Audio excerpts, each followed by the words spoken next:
everybody, my name is Christy and I teach adult learners, and we do a family story time or take your kids to class day. Try to do it about once a month, and this month we're using the book Don't Let the Pigeon Drive the Sleigh.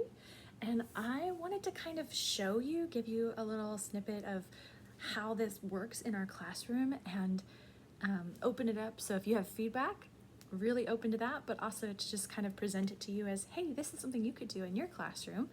And so that's what I wanted to do.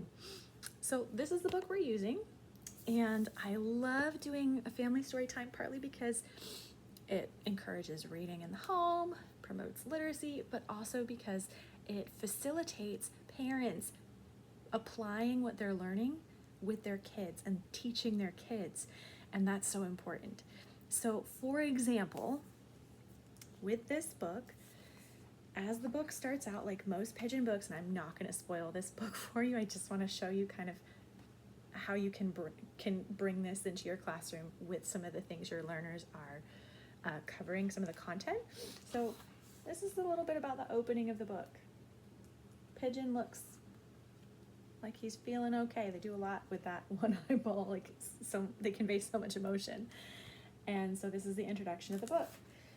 Well, we've just finished talking about plot in class, so here we are. We start out with some kind of introduction. We meet the characters. We have the setting, and things are usually, well, in this case, they're okay. But we have this moment where we get to acclimate to the story, and then there's some conflict that comes along, some inciting incident, something that brings about conflict and change. That is in this book, and I'm not gonna spoil that for you, but we get this inciting incident, and then the action starts to rise until it reaches a climax. And so we've talked about this in our classroom, and now we get to see it in our kids' books, and parents get to kind of show and teach their own kids about how this works. And so I will show you this moment of extreme emotion that we get to in the book. This would probably be what I would say is the climax of the story, the turning point, the most intense emotion in the story. And so you can kind of show this to your students and let them teach their kids, oh, this is how this works, and now the action is going to start to fall, and we're going to reach some resolution or some conclusion.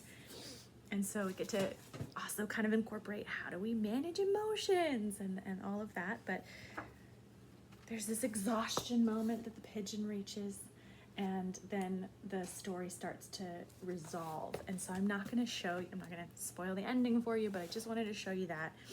And that is one lesson that we're covering currently that we're going to incorporate into our family story time. So we're not just teaching literacy, but we're also helping and facilitating parents teaching their kids. And then a little plug for Barnes & Noble.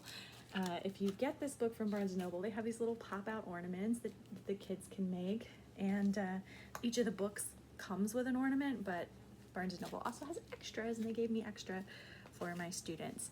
So just wanted to offer this to you as, hey, here's something you could do with your learners, and here's a way that I incorporate it into my class, such that we're doing story time, but we're also teaching at the same time and facilitating parents to teach their own kids what they're learning and to pass on that knowledge, which I think is so important. So happy holidays, and I hope you enjoy.